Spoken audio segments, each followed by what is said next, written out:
On this episode of Omnivore, GRAS under scrutiny, combating food insecurity, and the enduring impact of aseptic processing. This is episode 59 of Omnivore, from the editors of Food Technology magazine and the Institute of Food Technologists. This episode of Omnivore is brought to you by IFT FIRST, where the future of food takes shape. Join thousands of changemakers and innovators at Chicago's McCormick Place, July 13th through 16th, for the food industry's can't-miss event of the year.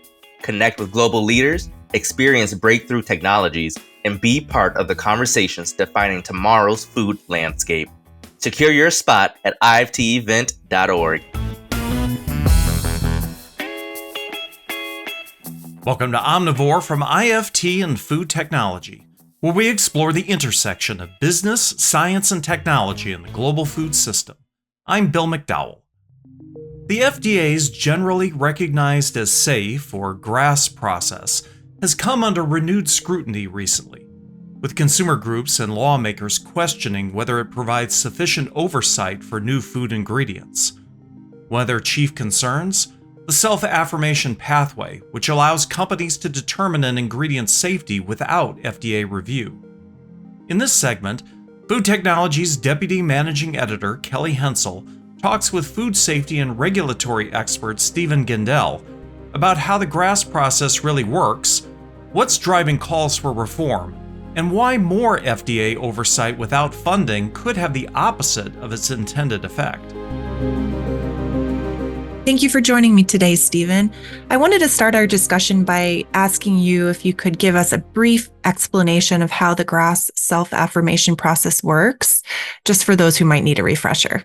The GRAS concept was introduced in the Food Additive Amendments, were put in the Food, Drug, and Cosmetic Act in 1958.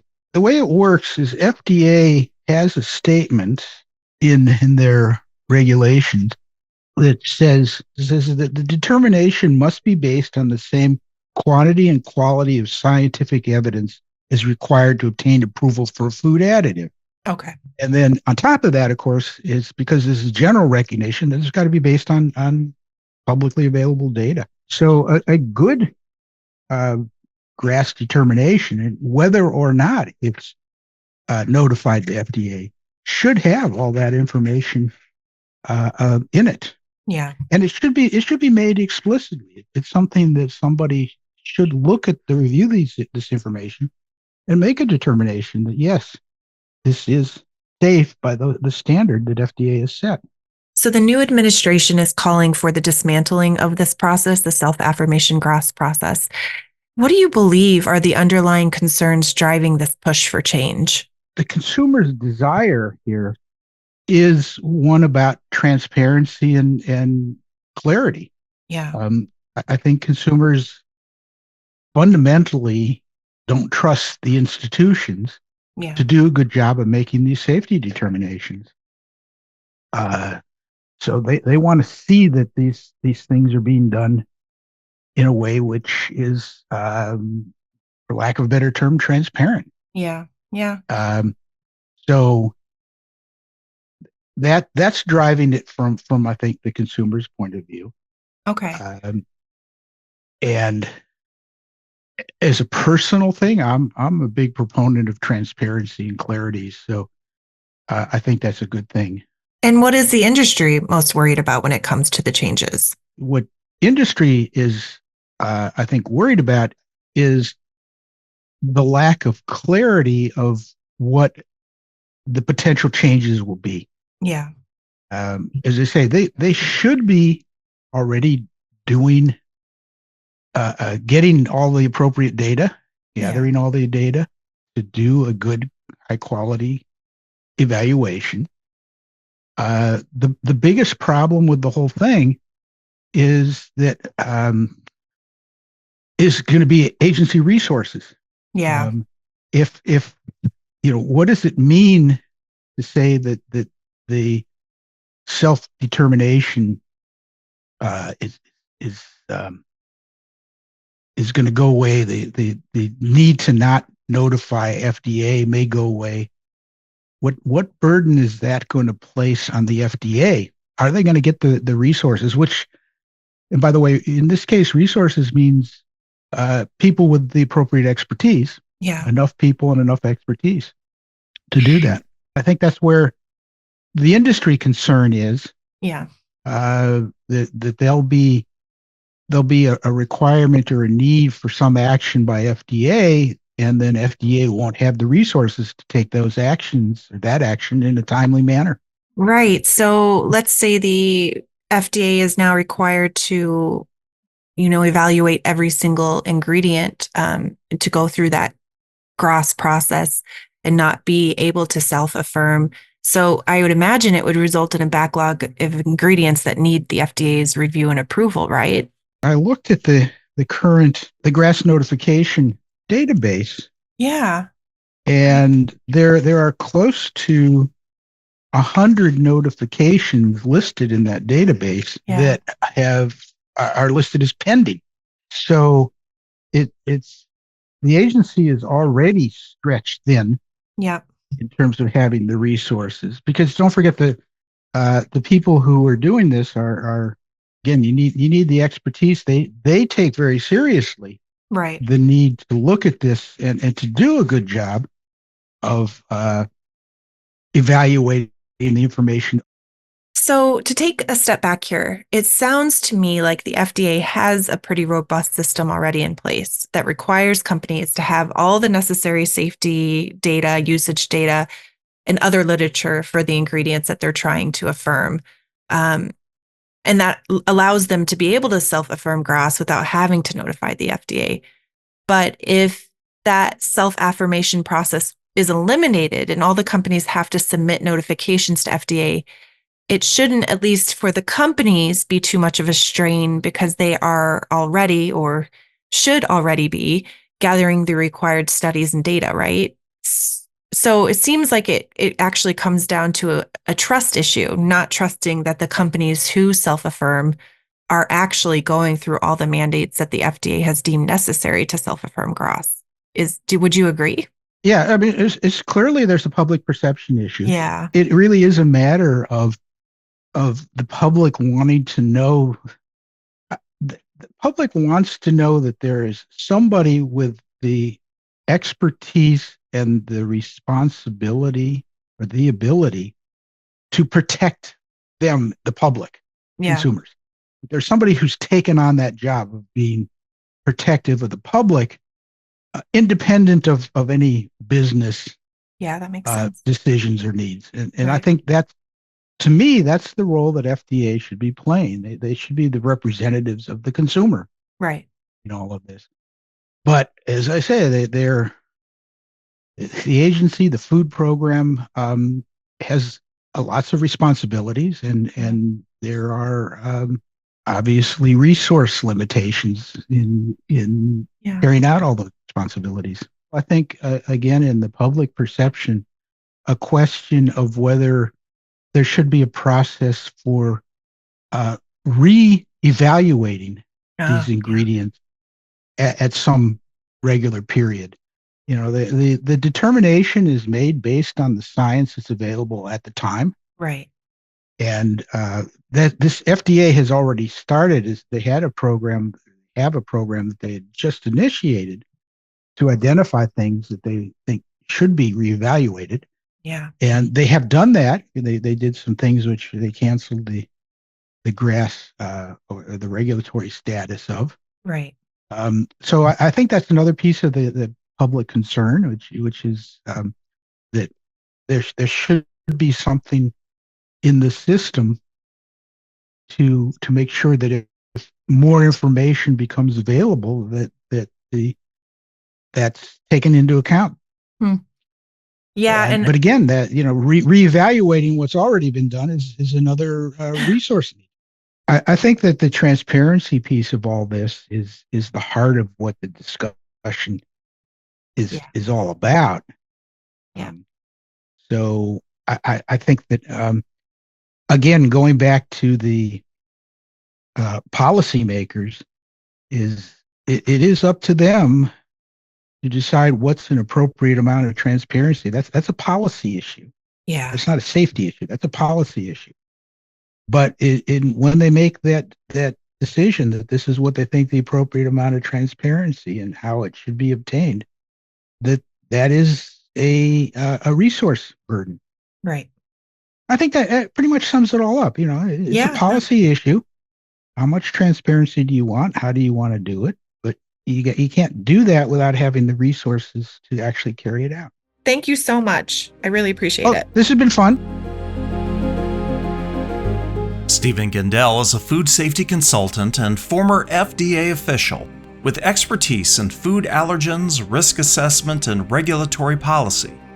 For more than 2 decades at the FDA, he played a key role in shaping food safety rules and policies.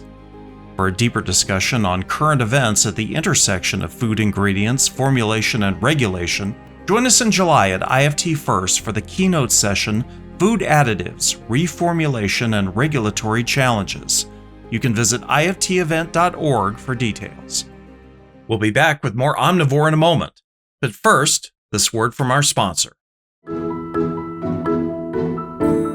Come together with your global food science community at IFT FIRST this July 13th through 16th in Chicago, where you'll connect with industry pioneers tackling today's biggest challenges, from AI revolutionizing food production to GLP-1 medications transforming nutrition science. Thousands of innovators will gather at McCormick Place to shape our food future through cutting-edge technologies and critical conversations that matter. Don't miss this premier event. Register now at iftevent.org. Welcome back to Omnivore. I'm Bill McDowell. What will it take to create a better, more accessible food ecosystem? For global nutrition and food systems leader Alison Greenhall Ball, it means connecting the dots between nutrition, health, nature, climate, and sustainable food production. As a member of the IFT Food and Nutrition Security Steering Committee, Greenhall Ball provides thought leadership on the ways that science and technology can help solve global food security challenges. She recently shared some of her vision for a more sustainable food system with Food Technology's Mary Ellen Kuhn. Welcome to the podcast, Allison. Let's jump in with a very big picture question. What would you say are the biggest challenges in shifting our world toward a truly sustainable food system? I think one of the biggest challenges is making sure that we're not admiring the problem. And the problem is pretty grave, right? So, devastating loss of biodiversity, climate change, the impact on people that we're seeing from the devastating fires to floods to migration. So instead of thinking about the gravity of that, what are the solutions that we can bring to the table each and every day? So the challenges are enormous, but how do we flip that and make sure that we are looking for those solutions? They might seem small, they might seem micro, but the collective kind of solution across the kind of system will be really, really the most important route forward for us. Are you optimistic about the potential for us to advance? I'm optimistic about the ultimate power of humans and how we can be agile and how we can adapt to just horrendous situations in which we find ourselves. And we've done that, for generations, and I think we'll continue to do that. So there's real hope in sectors and geographies and categories where it really feels the sense of kind of real kind of optimism that we will get through this, but we'll get through this being human and utilizing kind of the many powers that we have of being solution driven, being agile, putting innovation first and foremost. So I'm always a glass half kind of full. So I'd like to continue to stay that way.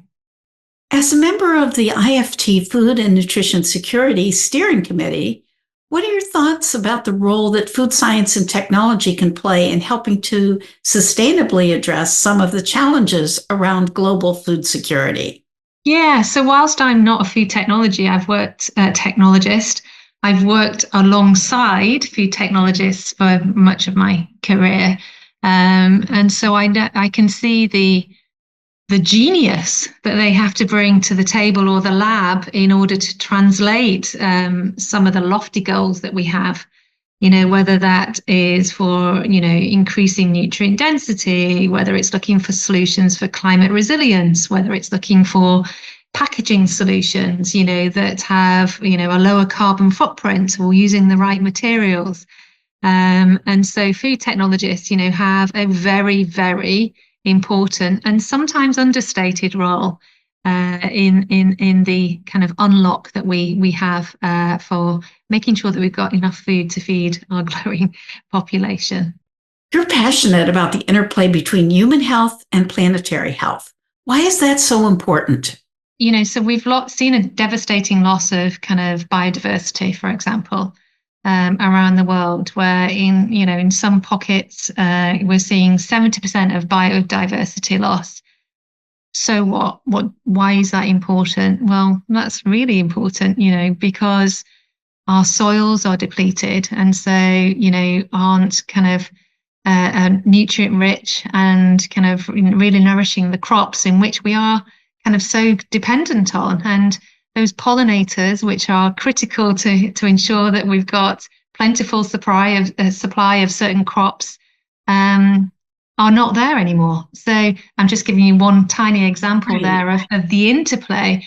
And yet, with the change in climate, we're seeing climate directly has a role to play on that loss of biodiversity as well. So that's why we've got to continue to think about what are the solutions, and is the solution right for climate, but what is the solution right for nature as well, and making sure that we think of the two and people, in terms of any kind of solutions that we're putting forward.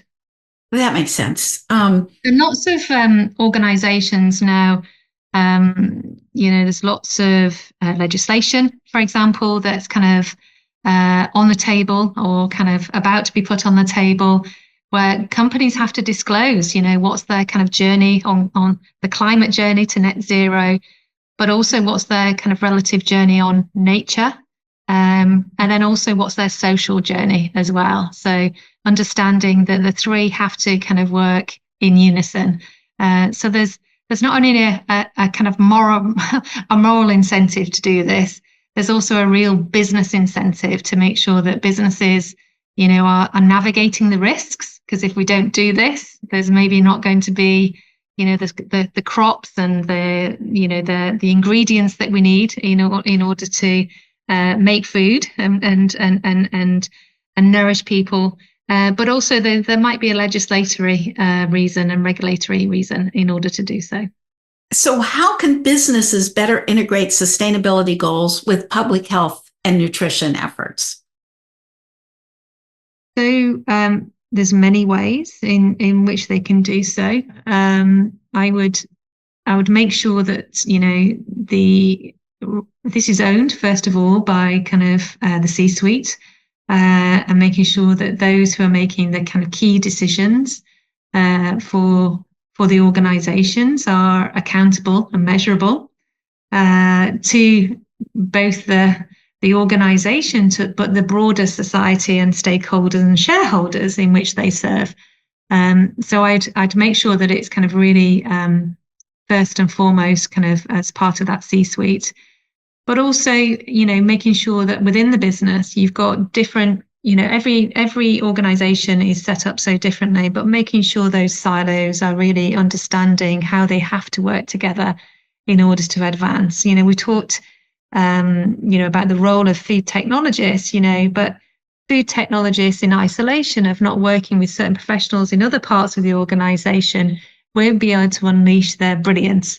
And so how you can break down those kind of silos, how you can foster a mindset of innovation, and increasingly, where we have to be more agile and making sure that, our decisions are thinking of human health and planetary health in unison. And so a few steps along the way, but making sure we're not thinking in silos is one of the key ones. Can you think of an example of a company that is doing a good job of serving both public health and planetary health? I do have an example. Who are reigniting the category in which they find themselves, and at first seen as they're too small, the volumes are not very big, they're not a disruptor, ignore them, and then whoa, actually they're shaping the category disproportionately versus the big brands and the big category players. So I suppose one that immediately springs to mind is Bold Beans. So it's a disruptor in the bean aisle, and unbelievable what that kind of very small organization has done in terms of changing the category dynamics, and the innovation that they brought to play, the how as I said, they are literally shaping that category versus the Heinz, which have always dominated that kind of category, are now changing and morphing in a similar kind of fashion. So absolutely fascinating to see small and medium-sized organizations and how they can demonstrate what is possible to perhaps those bigger players. Alison Greenhall Ball is the founder of Conscious Impact and a member of IFT's Food and Nutrition Security Steering Committee.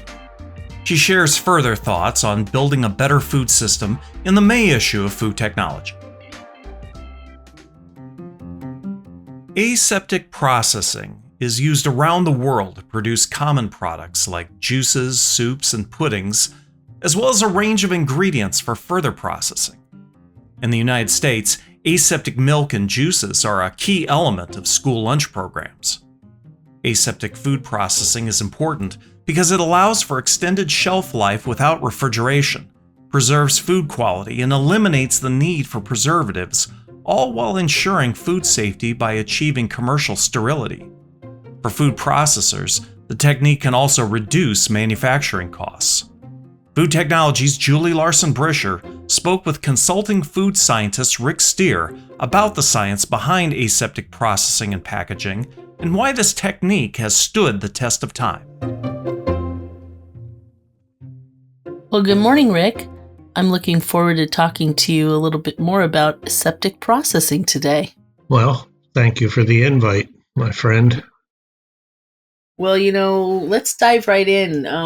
In your latest article, you outlined a brief history of aseptic processing, where you mentioned your mom's involvement. That was Rutgers University professor Elizabeth Steer.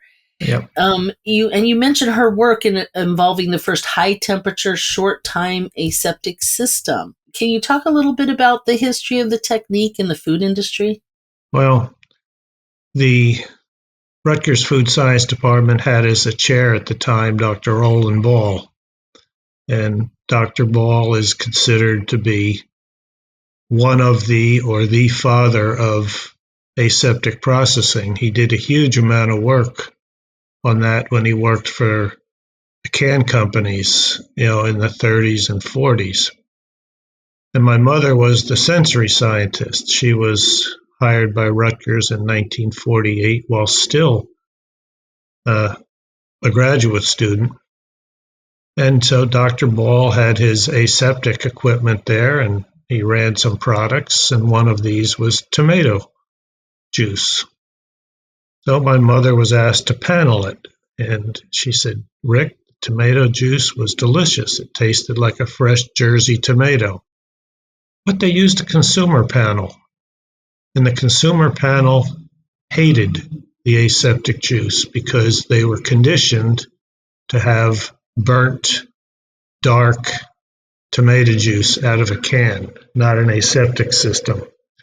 So she said it was amazing that it was not accepted at the time. But Dr. Ball, brought that piece of equipment to Rutgers. It was in the 50s. They called it the ball neck because of Sputnik at the time. But aseptics have been around since the 50s, but they weren't real big. The Europeans were ahead of the Americans until 1981, when they approved hydrogen peroxide as a sterilant. And suddenly we were overwhelmed with new technologies. Am I allowed to name company names, Jules? Sure, sure. Okay, Bosch, Tetra Pak, Combi Block, International Paper, Conifest, Gasti. There's all these systems were suddenly being introduced to the United States. But the problem was they had to be validated. And I was fortunate to be working with the late National Food Processors Association. We had a consulting arm called the Tech Services Corporation, which evolved into the National Food Labs over the years. But we were asked to validate these systems. So we had to develop the technologies, we had to determine the proper surrogates, and then we had to go out and work on these systems, which was a lot of fun and a real challenge. And part of the challenge was working with the European engineers, who basically said, but it works in Europe. And we would have to tell them, well, sorry, we have to satisfy the FDA. So they had to button down and listen to us. Why is aseptic processing so relevant today? And has the science stood the test of time? Yeah. Oh, yeah. Basically, the definition of aseptic processing is you're putting a sterile product into a sterile container in a sterile filling zone. It's not like traditional canning. High temperature, short time processing eliminates some of the flavor problems you have in products, like the tomato example my mother worked on. The high temperature, short time preserved the color and the freshness of fresh tomatoes. Today, what do we have? We have all these beverages, oat drink, almond drink, rice drink, the list is endless. And I refuse to call them milk because they're not from lactating animals, but that's what people think of them as. But aseptic products are delicious. They're fresh.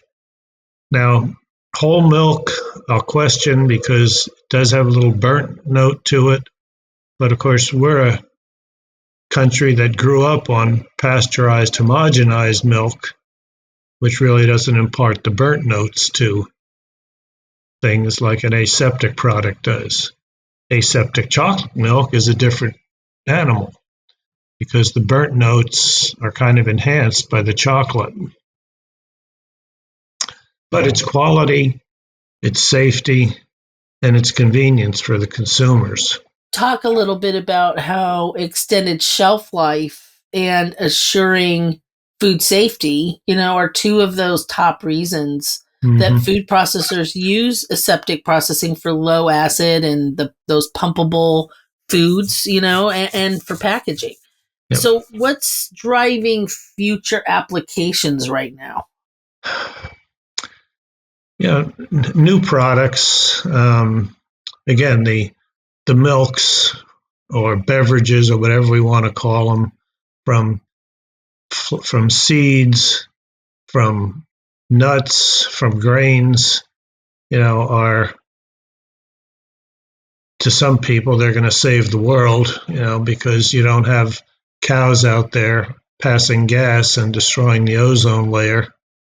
But I think it's just quality and flexibility.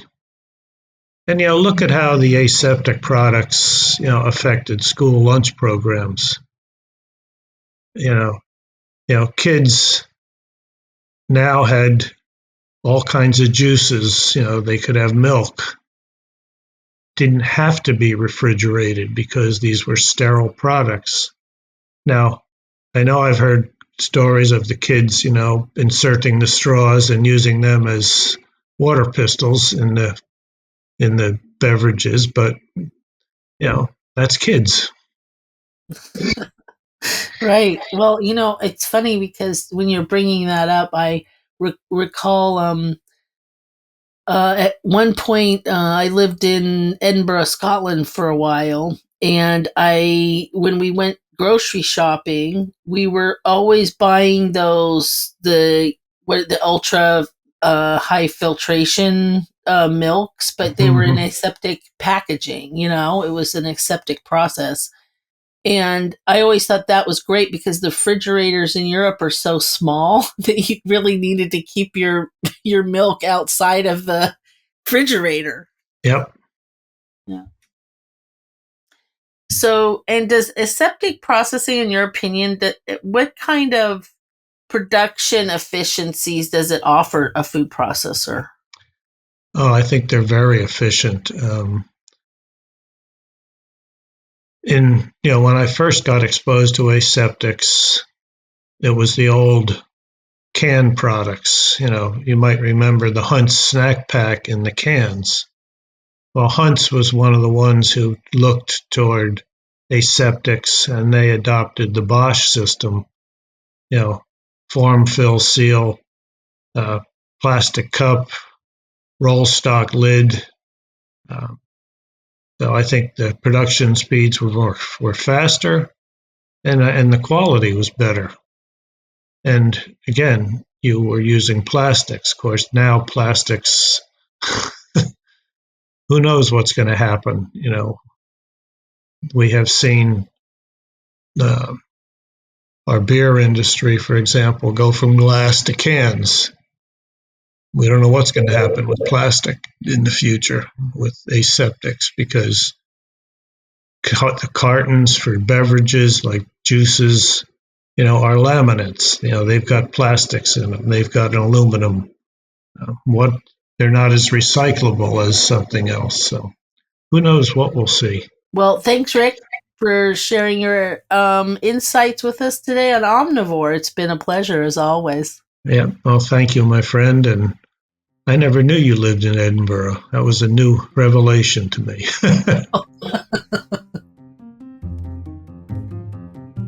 Richard Steer is a consulting food scientist with international experience in HACCP food safety, food plant sanitation, quality systems, process automation, GMP compliance, and food microbiology. You can read his article, Understanding Aseptic Processing in Foods, in the May issue of Food Technology. Our thanks to IFT FIRST, food improved by research, science, and technology, for feeding this episode to your ears. Don't miss your chance to be part of the year's biggest food science and innovation gathering in Chicago this July. Connect with the minds cooking up tomorrow's innovations, get a taste of breakthrough technologies, and join conversations that matter for our food future. Register today at iftevent.org. And that wraps up another episode of Omnivore. Thanks again to all our guests and my colleagues at Food Technology. If you enjoyed today's discussion and want to be part of the conversation shaping the future of food, join us in Chicago this July at IFT FIRST, where the leading minds in the global food system connect, innovate, and drive meaningful change. Learn more about this year's agenda at iftevent.org. Omnivore is produced and distributed by the Institute of Food Technologists. For more discussions about discovery across the food sciences, check out IFT's other podcast, Side Dish, on the News and Publications page of IFT.org. For all my colleagues at IFT, thanks for listening and join us again for our next episode. This is Omnivore.